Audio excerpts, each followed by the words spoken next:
আজকে মামা ঘরের বিলে দুটা লটার ফাঁসি গেছে, ওই জন্য আমি আর মামু খান চলে যাই দেখতে। ধরেলেই দেখছি খাঁচি লোক আছে, তো দেখি সামনে যাই, দেখি কি হয়। সামনে যাই করে দেখছি লটারটা দুটা পা কাদায় ঢুকি গেছে। লটারটাকে উঠাবার জন্য অনেক চেষ্টা ব্যবস্থা করছে, দেখছো ছানা গিলা। আর লোকের রাত চিন্তা সে জামাই কাদা লাগিয়ে গেছে, ওইটা সালা মুছছে। হ্যাঁ গাইস, তোমরা ফলো মলো কিছু করছো না, ওই জন্য আমাকে ভিডিও বানাতে ভালো লাগে। হচ্ছে আমাদের লটার বাবুর ড্রাইভার চিন্তায় পড়ে গেছে মাল। দড়ির ব্যবস্থা নিলেই বলছে দড়ি গাঁঠায় একে উঠান দিব, তো কিন্তু কি করবো, তো এখন দড়িয়ে টানতে থাকবে, তো কি বলবো ওই সালা মোটু ভয়ে পড়ে যেতে খুঁজবে।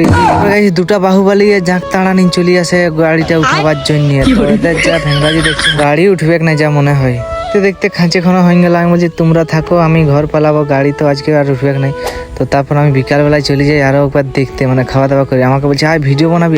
গাইস নাই গেলে হবে, তোমাদের ব্লগারটা ছোটখাটো ইউটিউবার, আমি নাই গেলে গাড়ি উঠবে কেন? আমি নাই গেলে গাড়ি উঠবে কে নেই, দেখছো আমি এসে গেছি এখন গাড়ি উঠে যাবে। দেখো এরকম ভাবে গাড়িটা এসে করে এরকম ভাবে আর গাঁথায় সব ড্রাইভার গুলা এখানে পুরো ড্রাইভার, ওই জন্য আগের চাক উঠায় আর গাড়ি উঠান দেয়। এখন আমি আর মামু এখন চলে যাবো গুঁড়ি ভাঙাতে। আর আজকে হবে কারণ মাংস পিঠা, আর তোমাদেরকে ভিডিওটা দেখাবো না কারণ তোমাদের লোভ লাগে গেলে আমার পেটে ব্যথা হবে। তো ওই জন্য এখানে ভিডিওটা শেষ করছি।